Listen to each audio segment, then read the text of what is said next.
Assalamualaikum warahmatullahi wabarakatuh.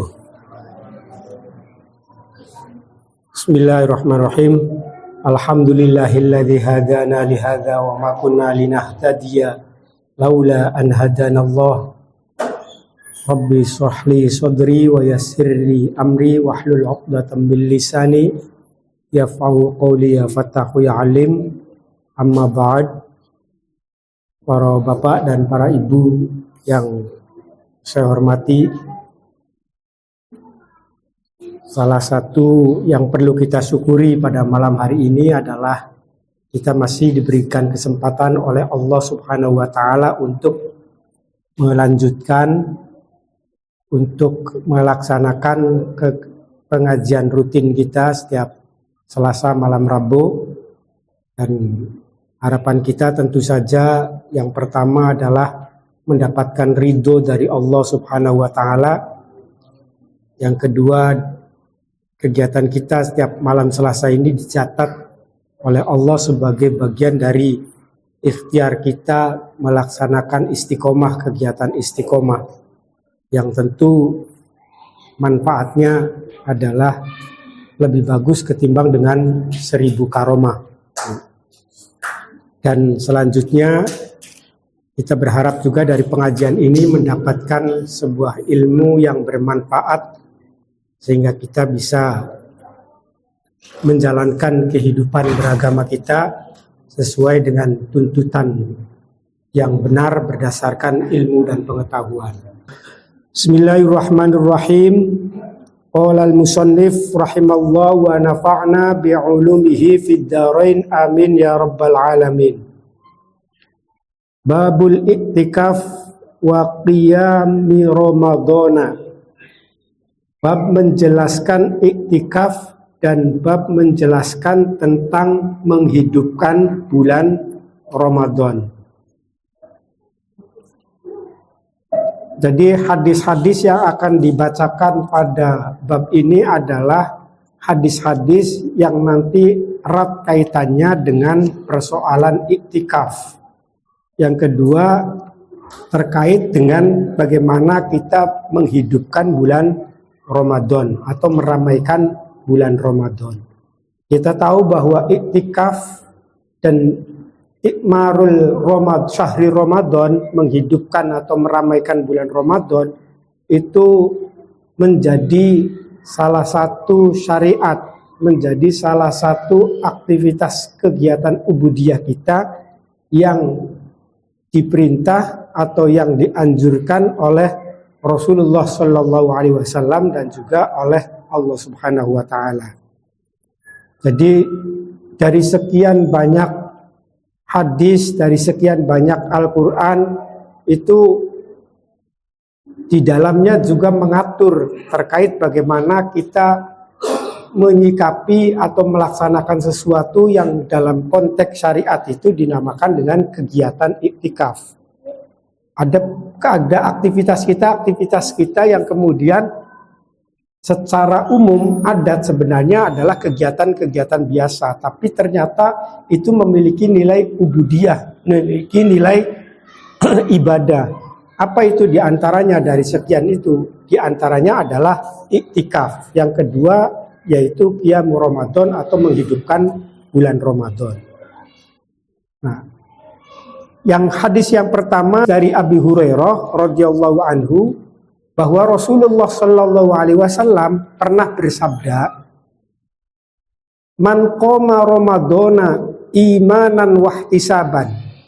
Barang siapa yang melaksanakan puasa di bulan Ramadan, barang siapa yang menghidupkan bulan Ramadan dengan puasa, imanan wahtisaban, dilakukan dengan penuh keimanan dan keikhlasan, ghufira lahu ma taqaddama min dzambi, maka dosa-dosa yang telah diperbuat oleh dirinya akan diampuni oleh Allah Subhanahu wa taala.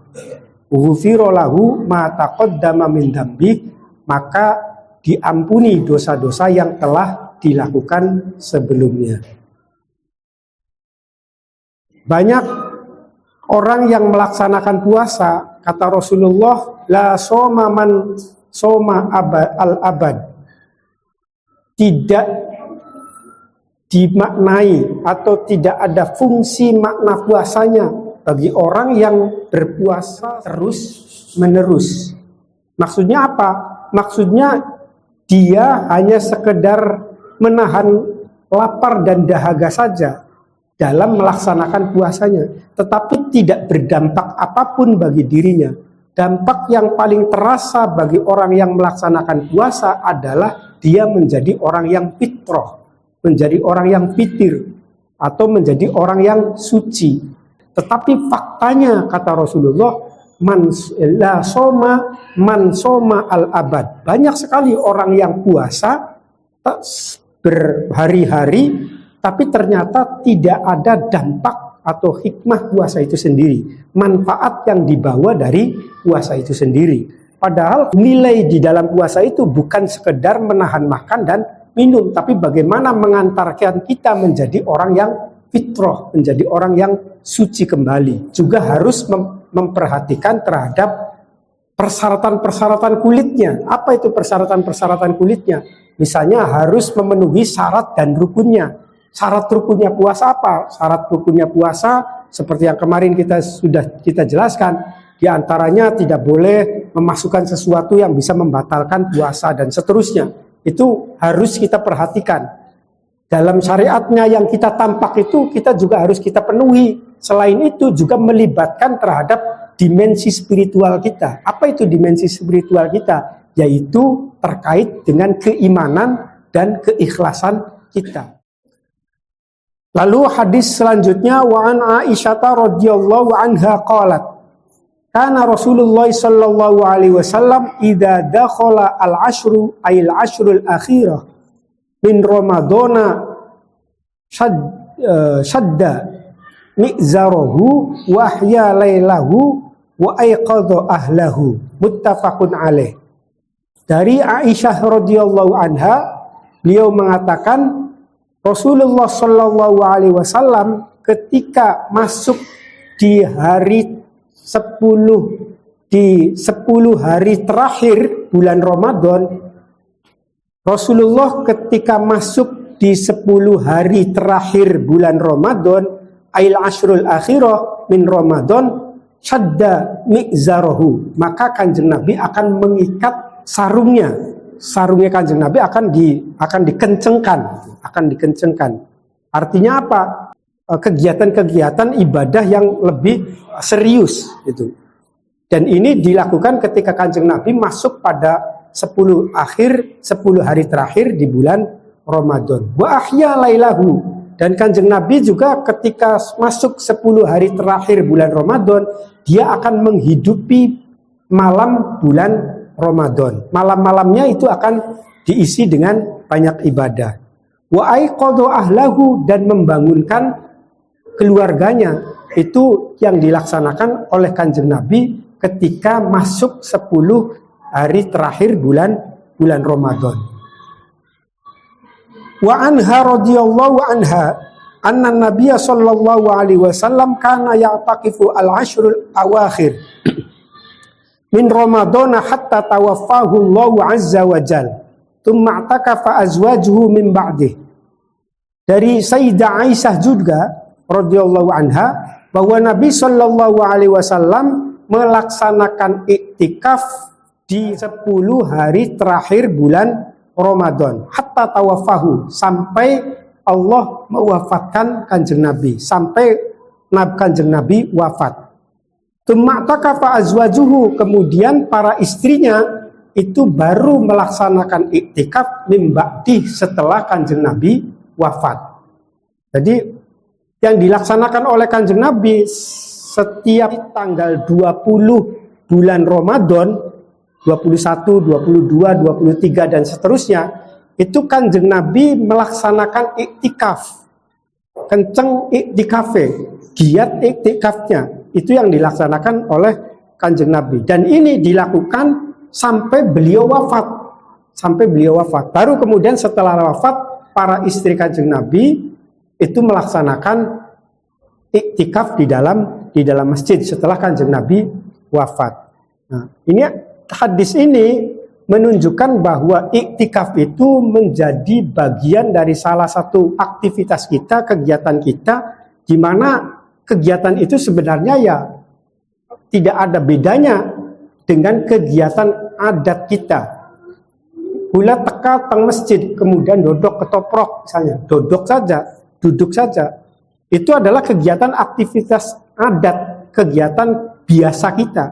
Tapi duduk kita akan memiliki makna tersendiri dengan cara apa? Dengan adanya sebuah niat, ada penanda, ada tanda, sehingga duduknya kita di masjid itu akan dikategorikan sebagai sesuatu. Dan ini salah satunya diantaranya adalah iktikaf. Nah, hadis ini menunjukkan bahwa aktivitas duduk di dalam masjid itu bisa menjadi bagian dari iktikaf dan menjadi bagian dari kesunahan Kanjeng Nabi Muhammad Shallallahu Alaihi Wasallam.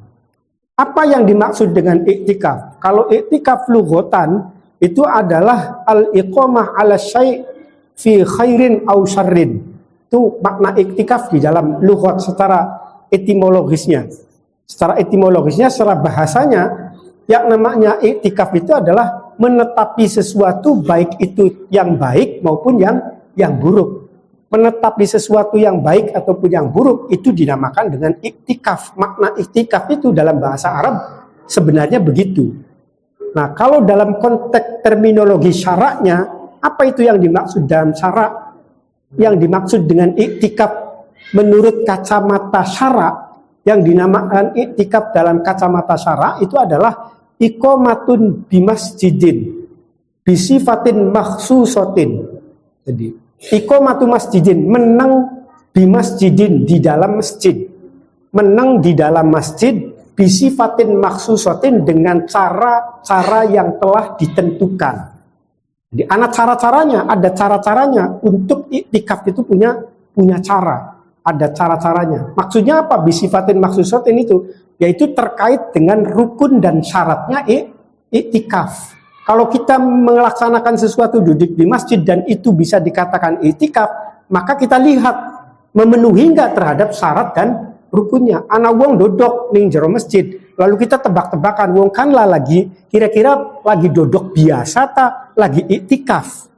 Kita akan bisa mengatakan bahwa dia itu sedang iktikaf kalau kita tahu bahwa dia telah memenuhi terhadap syarat dan rukunnya.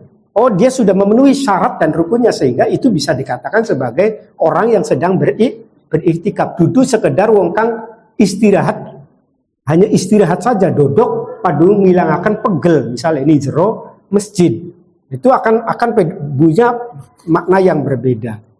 Nah, sehingga dikatakan bisifatin makhsusatin, dengan cara yang telah ditentukan. Nah, dari sini sehingga muncul rukun-rukun syarat itu. Apa saja rukun syarat itu? Yang pertama adalah niat. Duduk ning jero masjid, menang ning jero masjid, kalau tidak ada niat untuk beriktikaf, maka itu tidak bisa dikatakan iktikaf. Maka duduknya kita sambil mendengarkan ngaji ini juga diniati dengan iktikaf. Nawaitul iktikaf, niat insun iktikaf, sekaligus niat insun tolabul ilmi. Jadi oli pahala itu siji pahala iktikaf, loro oli pahala tolabul ilmi. Yang kedua rukunnya adalah al-lubsu, menang atau menangnya di mana? Ning jero masjid.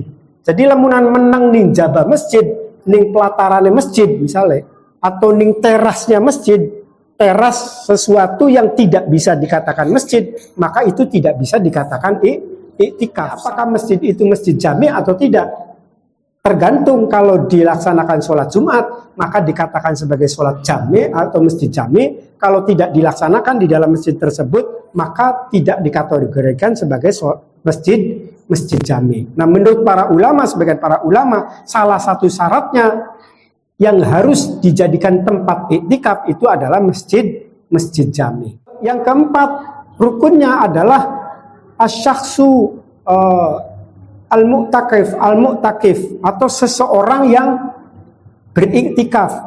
Lamunan je iktikaf langkat masjide lamunan iktikaf langkah aktivitas menenge ya keder mau dikatakan iktikaf apa?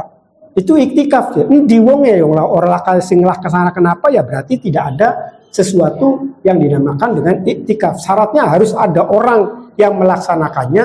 Yang kedua harus ada kegiatan menengnya. Yang ketiga harus ada kegiatan niatnya. Yang keempat harus ada tempat iktikafnya. Itu rukunnya.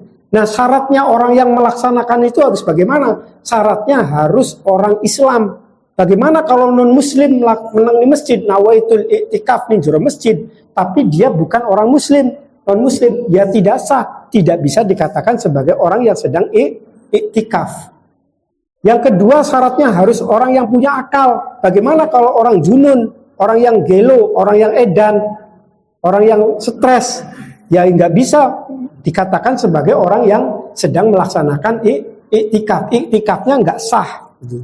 Kemudian yang ketiga niko atau suci. Suci dari apa? Suci dari haid, suci dari nifas, dan suci dari janabah. Suci dari junub bagi laki-laki maupun perempuan dalam konteks junub. Tidak boleh junub, tidak boleh punya hadas besar. Itu tidak boleh bagi laki-laki dan perempuan. Sebagaimana hadis yang tadi telah dibacakan, kita laksanakannya itu pada tanggal 10 hari terakhir di bulan Ramadan. Pelaksanaannya tidak harus Ramadan. Bulan apa saja, hari apa saja, jam apa saja, mau malam, mau sore, mau pagi, dan seterusnya, iktikaf itu boleh, kapan saja. Boleh bulan Syawal, boleh bulan Ramadan, boleh bulan Dzulhijjah, dan seterusnya, itu juga boleh dilaksanakan iktikaf. Tapi yang paling afdolnya itu melaksanakan iktikaf adalah al-ishrul awakhir min Ramadan. 10 hari terakhir di bulan Ramadan. Itu paling cokcer. Kenapa demikian? Karena iktikaf di situ ada dorongan lain, ada motivasi lain. Apa itu motivasinya? Nailu Lailatul Qadar, mendapatkan Lailatul Qadar. Lalu hadis selanjutnya dari Sayyidah Aisyah radhiyallahu anha, dia mengatakan Nabi Shallallahu alaihi wasallam ketika hendak iktikaf maka dia sholat subuh dulu. Tsumma dakhala mu'takafahu. Kemudian setelah itu Kanjeng Nabi masuk ke tempat iktikafnya. Jadi yang dilaksanakan oleh Kanjeng Nabi ketika mau iktikaf, kata Sayyidah Aisyah, itu begitu datang ke masjid, Kanjeng Nabi sholat subuh dikit. Setelah sholat subuh baru kemudian iktikaf. Ini artinya apa? Yang dilaksanakan oleh Kanjeng Nabi itu iktikafnya adalah ba'das subhi. Hadis la yadkhulal baita illa li hajatin idza kana mu'takifan.